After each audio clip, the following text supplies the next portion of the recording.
Welcome to the CFO Show. I'm your host, Melissa Howitson, CFO of Venice Solutions. And I'm Tom Sigmiller, VP of FP&A at Venice Solutions. Deciding to take a company public is one of the biggest decisions that you'll make. Are your company finances in order? And is the company healthy enough to be going public? There are a lot of factors to consider in this decision. Then you're going to need to decide who's going to be involved in these proceedings. It's likely your CFO at the very center of it, but who else are you going to have to pull in from a functional perspective? Which parts of the org will be engaged, and how are they ultimately going to need to show up? To help us understand the early stages of deciding to go public, we wanted to get a perspective of somebody who's already done it. Joining us today to talk us through the process of taking a company public and ultimately operating in a public realm is Sukran Mehta, CFO of Docebo. Sukaran, thanks so much for joining us today. Thank you for having me. So maybe you can tell us a little bit about Docebo as an organization and your role in ultimately taking them public. Yeah, when you think about Docebo, we are a learning management software company listed both on the TSX and the NASDAQ. We went public in 2019 on the TSX, and then we listed on the NASDAQ in 2020.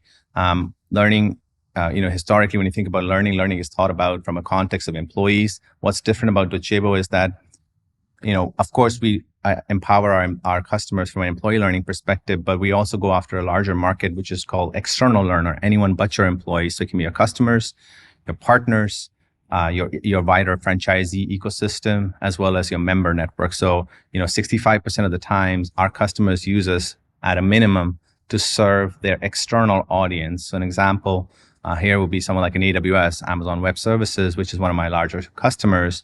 They have millions of customers that effectively are learning and being AWS certified, all powered on the back end by Docebo.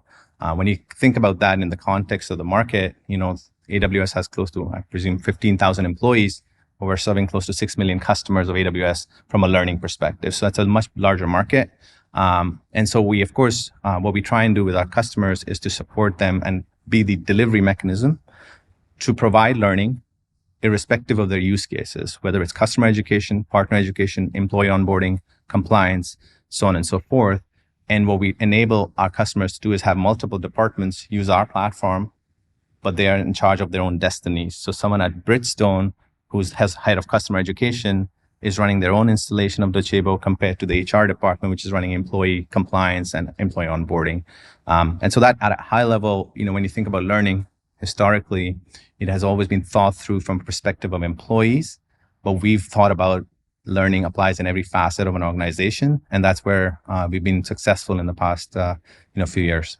Amazing. What a beautiful way of broadening your market and not thinking about things in such a linear or historic fashion. Yeah, it's just amazing to think about the application of our platform in so many different ways, whether it's the chain where we go drink our coffee every morning. They have so many restaurants, or Chipotle is a customer of ours, or it's United Nations. It applies in every horizontal way, but it applies in NGOs, it applies in private sector, it applies in the government sector. And this is a huge part of trying to enable learning for every organization. So our platform has been designed to support that irrespective of an employee or not. You've had an exciting experience. You took a company public originally in Canada on the TSX and later in the US on the NASDAQ. Tell us a bit about your experience of going through taking a company public. Well, we certainly want to speak to the market as well, right? So in 2019, just to give some perspective, firstly, Docebo was backed by a Canadian venture capital family office, and a lot of our office and a lot of our investor base was out of here, so it made a lot of sense at the time to be listing on the TSX. Also, the size of the company in terms of the investor base that we could attract at the time.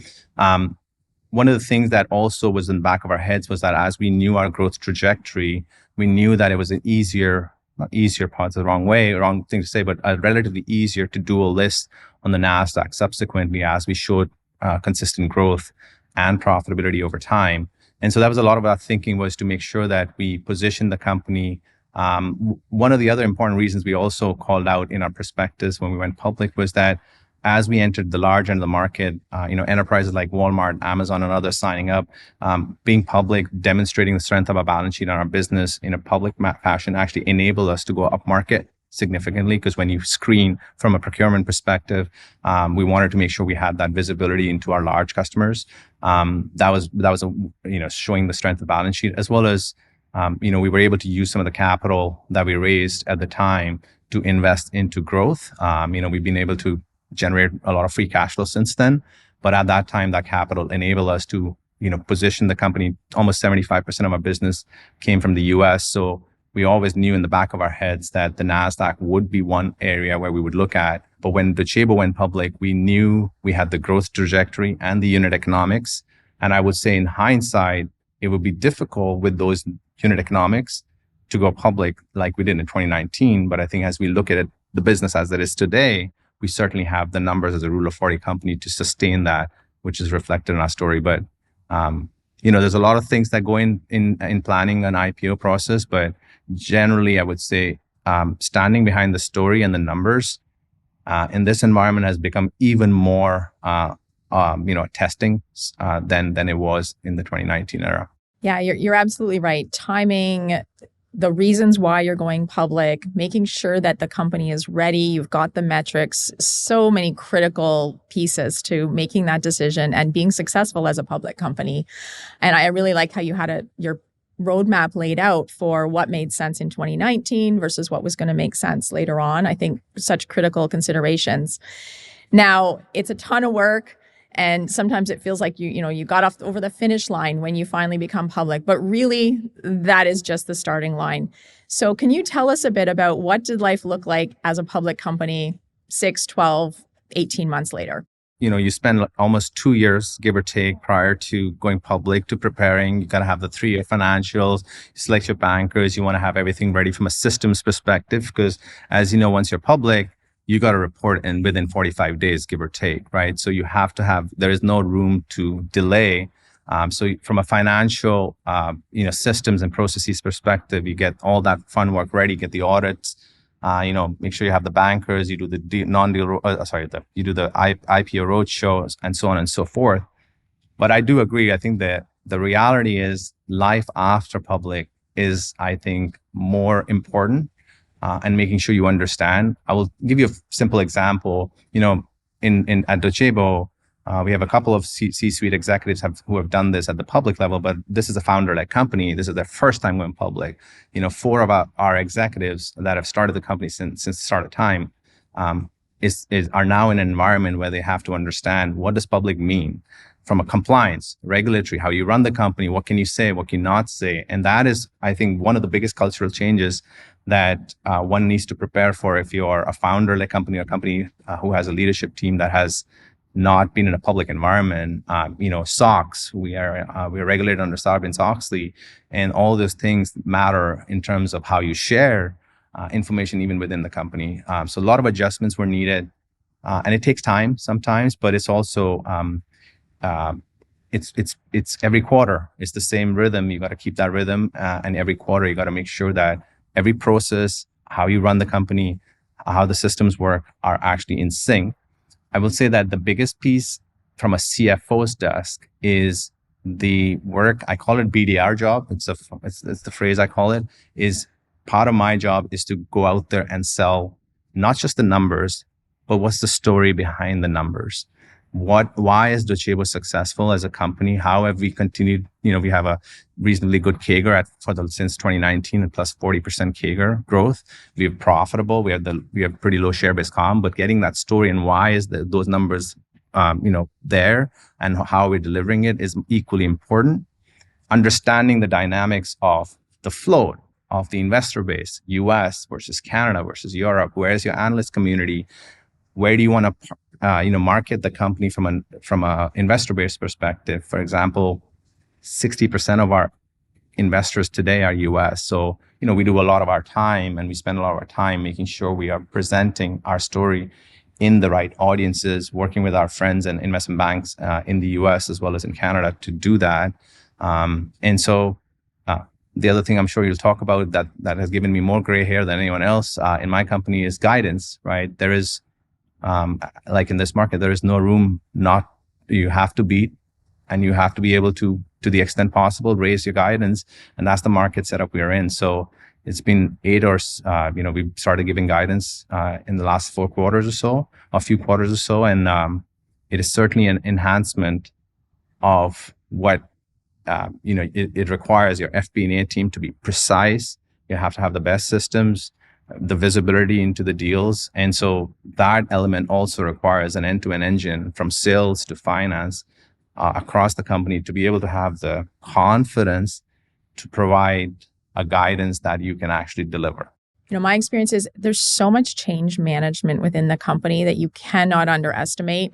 Culturally, you spoke about just the things that you can share internally with folks. There's a lot that in some ways they become more transparent because now your information is public. And so you think about all the things that get released publicly, but how and when that gets out there and who needs to know, it definitely changes the employee experience. And I've certainly found you've got to take employees through that journey of why is it this way and why are these now the new processes? Because it will feel different and in some ways less transparent to your employees, but for good reason. And so you cannot underestimate the fact that there's this cultural shift that happens within the company. And then you're right, as you go, you continue to fine tune that engine because it needs to be a well-oiled machine that you need to just keep working on and continually refining and getting better. So lots of great advice there. It really does take a village to get there too. You talked about guidance and the process of starting to give guidance, and FP&A has to be on point. And as I sit in the seat and have at a publicly traded company before too, it's a village. It takes a village to ultimately get to that point of having guidance.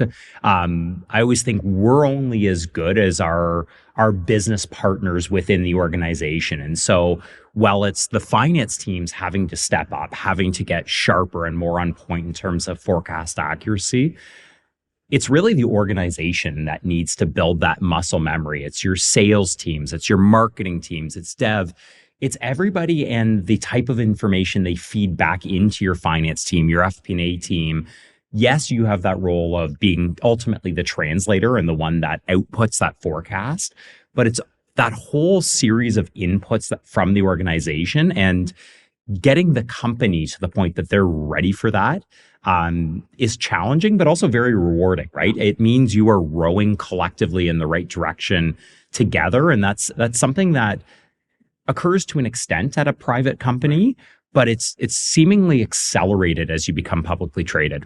One of the things that we spent a lot of time on pre-IPO and even after the IPO. So I'll speak to order to cash, right? There's a system implementation.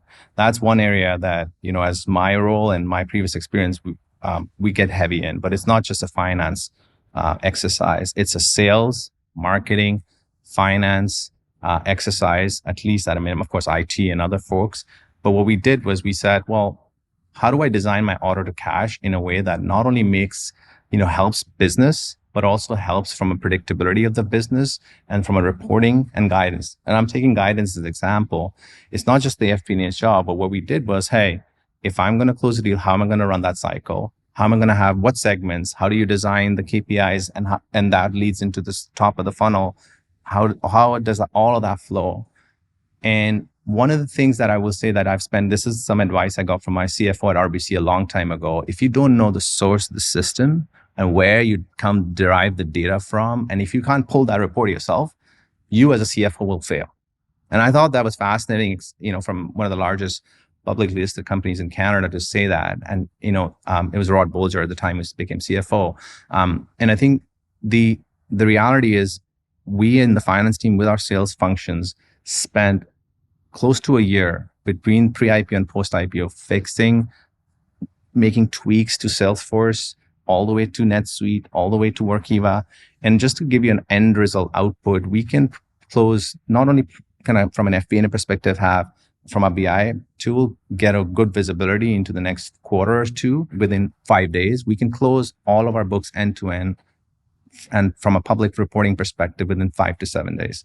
That comes from automation and solutions like Vena and other companies like Salesforce and Workiva, where you've thought about and spend hours, not just at a high level as an executive steerco, but I think that one of the benefits we had was we as a C-suite leadership team sat down deep in the trenches with the team, designing all those things. And today we're benefiting from a number of ways. Not only can report quickly, we're not spending time on actually preparing the numbers. We're actually spending time within 3 to 4 days of closing a quarter on analyzing the numbers. What does it mean? What decisions do we have to take? as a public company, you got to take decisions quickly sometimes because you got to deliver the next quarter too. And I think that will be one call out I will say is that for anyone who's trying to go public is spend an extensive amount of time designing the systems yourself. Don't sit 50,000 feet, sit on the ground with the folks and think about scalability of the business. We went from 29 million annual recurring revenue to under 200 million. You got to think about what is the business going to look from a scalability. As one of the biggest questions I get today is, how is your G&A so efficient? And I answer simple, because we spent that time.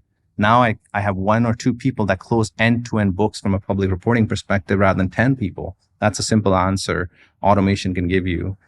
So the more time you spend, the more efficiencies you gain, and you can scale the system over time too. Now, after going public, things become a little bit more complex from an operational finance perspective. Think security, think compliance.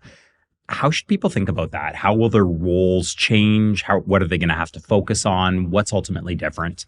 Yeah, great question. As a dual listed company, we're also, based on the rules, we have to comply with Sarbanes-Oxley, which is even a higher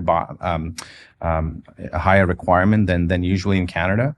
And I think one of the things that I would say we learned, was that when you think about internal controls and internal audit and thinking about compliance, that's one example of many.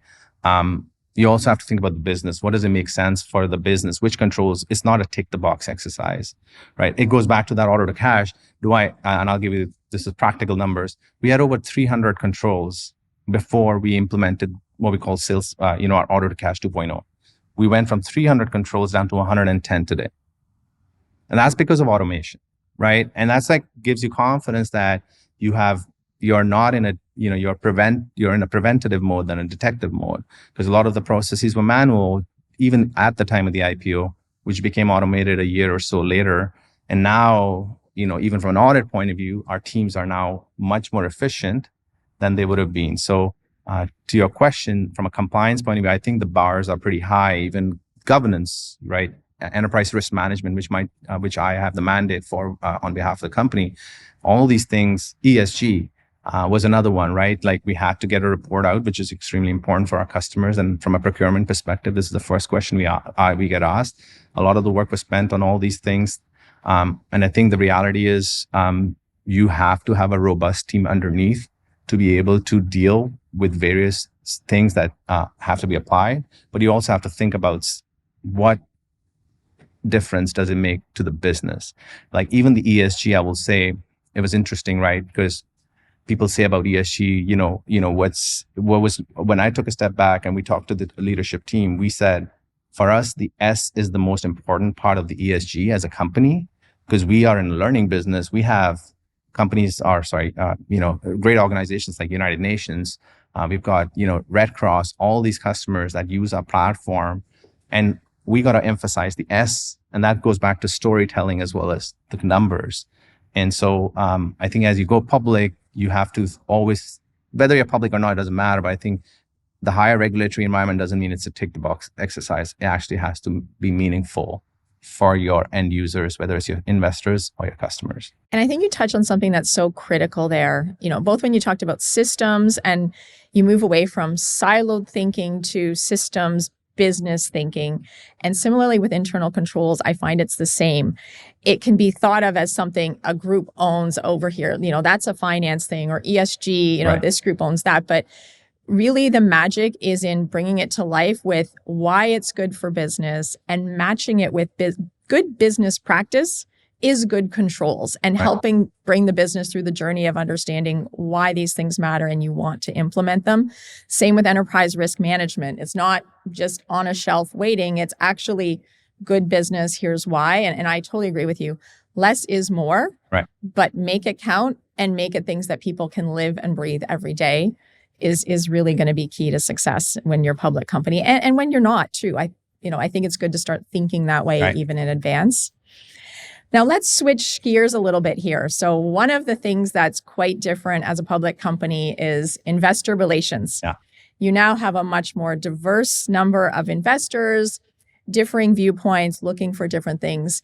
Tell us a bit about how you manage that and some thoughts about how to do that really well. Yeah, that's probably the best part, like hardest and the most exciting part of the job, I find.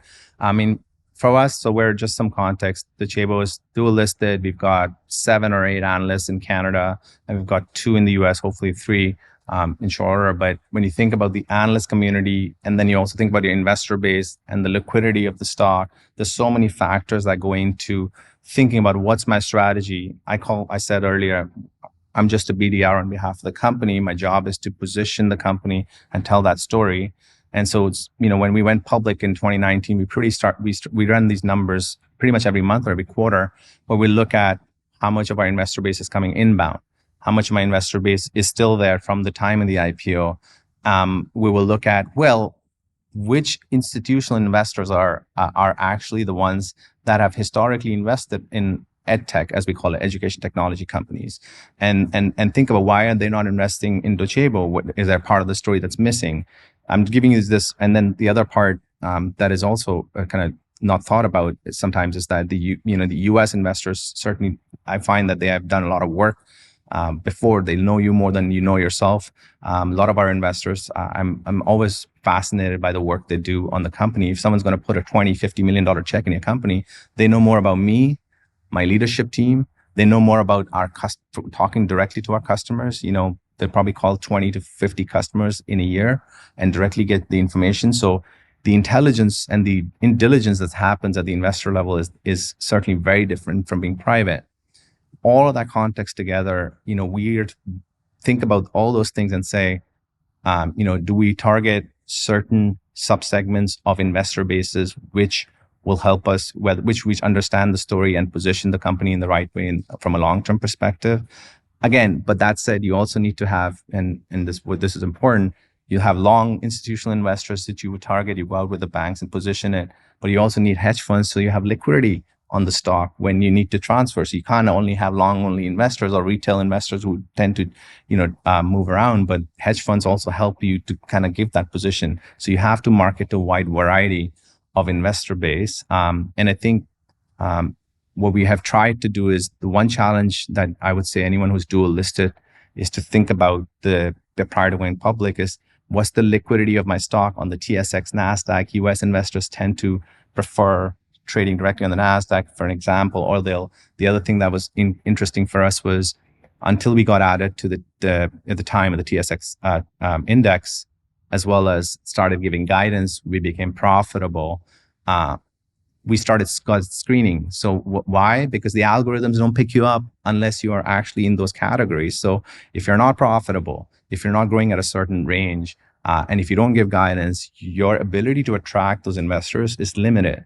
And so the algorithms, as they call it, will screen you better. And so doing all of that work, one of the things I'll finish on this point, we do is, after every quarter, as we produce our results and present our results, we will target, based on all these factors, we will go meet our current investors and we'll look to meet, new investors. That's my BDR job. And we try and target investors based on those criteria. I love how you think of it as you're the BDR for the company, because it really does come down to that, right? It's so true. Now, one of the things then that's critical to support you in what you were just talking about is your investor relations group. And so maybe if you could quickly touch on for us, what did that look like early stage and along the way, and the importance of that function? Yeah, it's a great question. So when we went public in 2019 and even up to NASDAQ, we had an outside agency that would help us from an investor relations perspective. We weren't large enough at the time. We thought we would manage it. As soon as we went public on the NASDAQ, it was pretty important for us to have in-house investor relations. So sometimes, depending on the size of the company, you may have done a similar route to us. But I think as you think about the impact in-house can make from understanding the product, understanding the story, right? The numbers are the easiest part. I say, as our VP of IR knows, is numbers are the easy part. Is the story you got to tell. We spend a lot of time immediately after the quarter with the leadership team and saying, what are our key messages? What do we want to make sure everyone understands? And we try and simplify it. Here's the 5 things that everyone should know about this quarter. let's not do anything else. If they can just take away these 5 things that are important, that's the way we will kind of position our messaging. But preparing these materials, listen, I will say this is probably the one part that I drive my team crazy. Every word matters. How you speak to it, your tone matters on the calls. It is effectively, the investors are looking for tone. They're looking for the confidence. They're not just listening to the numbers. And so every word you say, every story you tell is equally important as the numbers. And so we spend a lot of time making sure that from an IR perspective, bringing that in-house gave us the capability to craft it much better.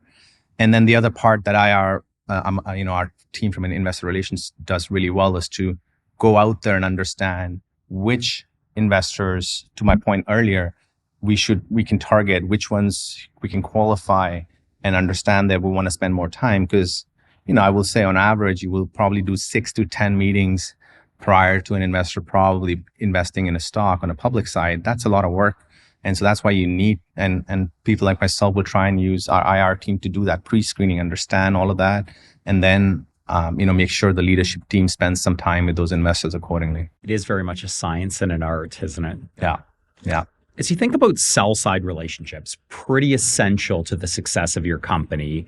How do you go about managing those relationships with investment banks, analysts? What sort of steps do you take on a day-to-day basis, or, think of it weekly, quarterly, doesn't really matter? The simple stuff I'll explain first. As we have 10 analysts every quarter that cover the company. As soon as we release our results, the first thing we do immediately after the call is spend 15 minutes with each and every analyst. It goes back to those 5 things. It's not just the numbers. It's like, what are the 5 things that those analysts need to know before? And as people may know or may not know, by the end of that day, once you release the results, the analysts come out with their commentary on the stock. So what you want to do is make sure that you explain to them as much as possible what it translates to from a story perspective. What are the key points you want to highlight? Of course, the other element is always important, is to make sure, because the analysts have their own models, what you want to make sure is that they understand how the company forecasts, how we're thinking about the business in terms of, and make sure that their models are relatively aligned to how we think about it. Of course, they're independent, but they need to understand my perspective and then take that into account.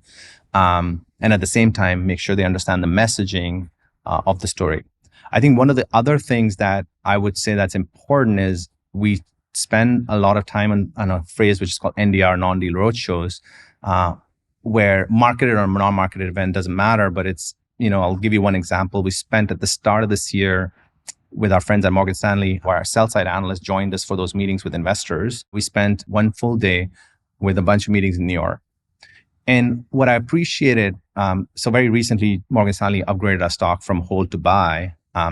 And what I appreciated in that note was that the reference to the time that Josh Bears, the analyst, Josh spent with us as a leadership team doing that non-deal roadshow, and how he appreciated getting to know the story better. And then us following a couple of quarters later with subsequent quarters in terms of results, and the consistency help build that connection of why he gained confidence in Docebo as a successful company to invest in. And so what I think, what I'm trying to say is non-deal roadshows, spending time with each of the analysts to the extent possible, in person, in front of investors, so they can hear real time what the story is, and get, and the questioning line from the investors.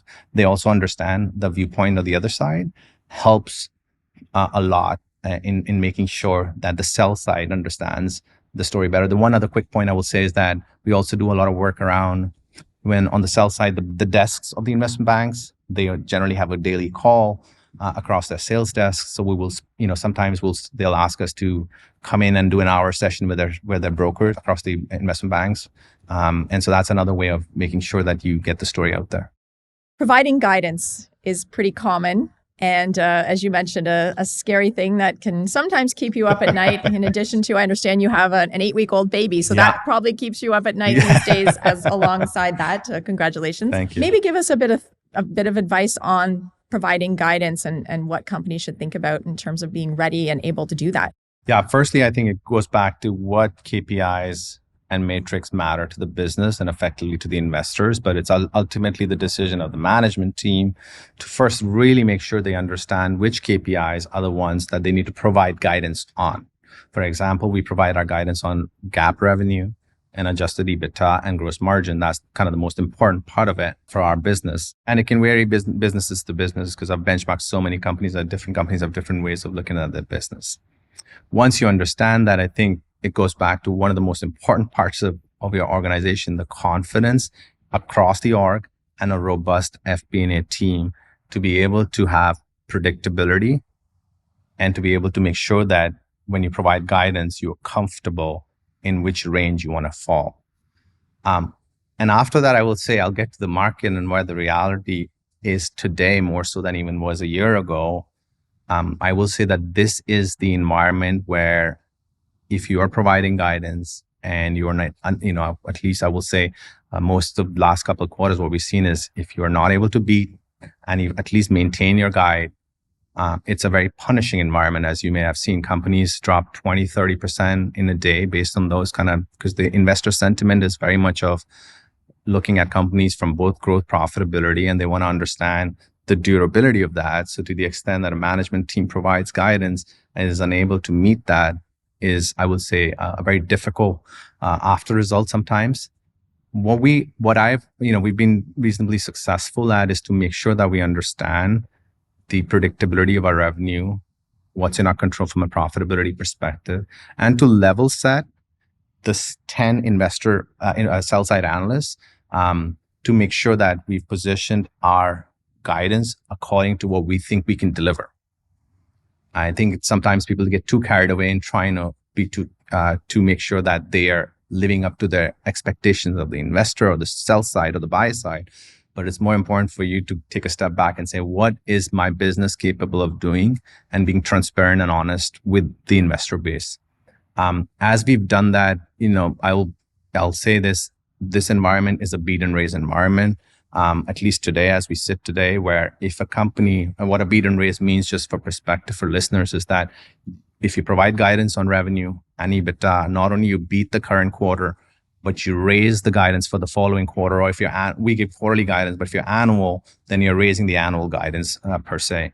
And that, matching that with the consensus, and I'm getting technical, you have 10 sell side analysts, and you have, and the analysts can all be one side of the spectrum or the other side of the spectrum. And you have to also look at the consensus on the street relative to that is a bit of an art and a science, as you say, but ultimately it's simple as you got to look into your numbers. You have to have predictability, and you should only present numbers you're comfortable with to deliver to the street.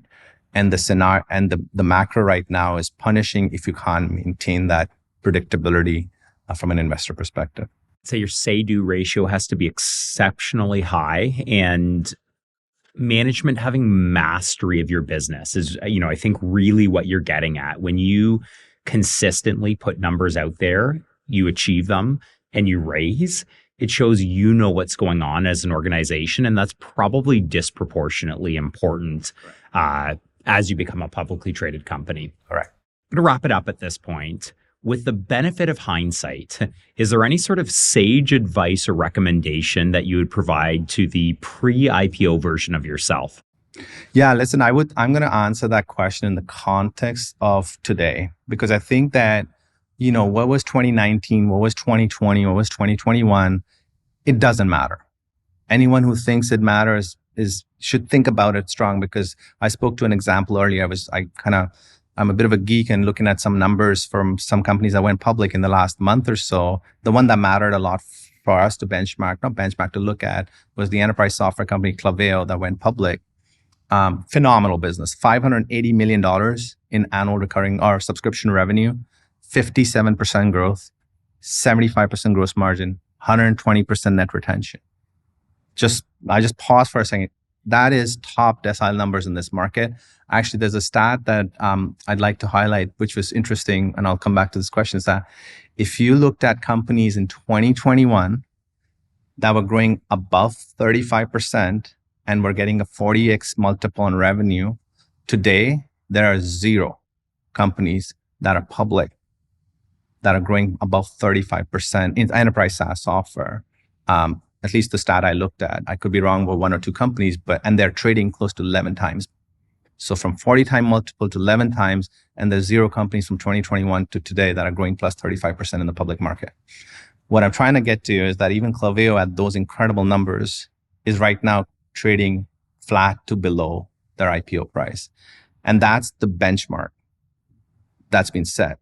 And that's predominantly, as everyone knows, around where the interest rate environments are and what the investors are thinking about when they want to invest in a certain company. I would say if you look back in time, you could ask me, we weren't profitable at the time. There's no way a company can go public. And I wouldn't say no way is the wrong word, but it's difficult to go public where you're growing at all costs. That sentiment has also changed. And so looking at the dynamics of what do the investors look at at least from an enterprise SaaS perspective, and what are the metrics that matter to them, seen by that example. I think if I was in the shoes of a certain company, I want to make sure that my unit economics across the board, and it's not just the day one, as we spoke about, what happens post day one, 6 months, 12 months, when lockups expire on the stock as well, is equally important to think about. So much great advice today. Really appreciate this discussion. It's been great. Now, whenever we have a guest on the show, we do have 2 rapid fire questions that we like to ask. So are you ready? Yeah. All right.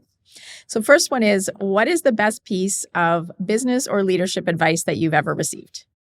Don't let perfect be the enemy of good. And I think that was a very good advice, because this was Janice Fukukuso, was the CFO. She was CFO, previously retired, now at RBC. And the thinking behind that was, a lot of the times we're meticulous, extremely spend a lot of time getting it perfect. And that actually slows down business. And I thought that was very helpful advice. And then, not that I'm not meticulous, but it's just sometimes you have to be able to continue and be agile and drive the business. It's good advice. As CFOs, it's hard not to want to be perfect, right? Now, and what is something that you do in your personal life that helps you be your best self in your professional life? So I meditate. I practice. It's a practice. That's what it is. If you can spend 15 minutes of your time a day just breathing, which we do on a day-to-day basis, it helps, because I think as a CFO or anyone in the leadership position, it's nonstop on your mobile consistently, every minute, every second. As everyone knows, there is no weekend per se. You need to be available as a leader in the company. But spending that 15, 30 minutes as a practice on a daily basis gives me the time to just, pause for a second and breathe. So it's important to stop and breathe, isn't it? Yeah, exactly.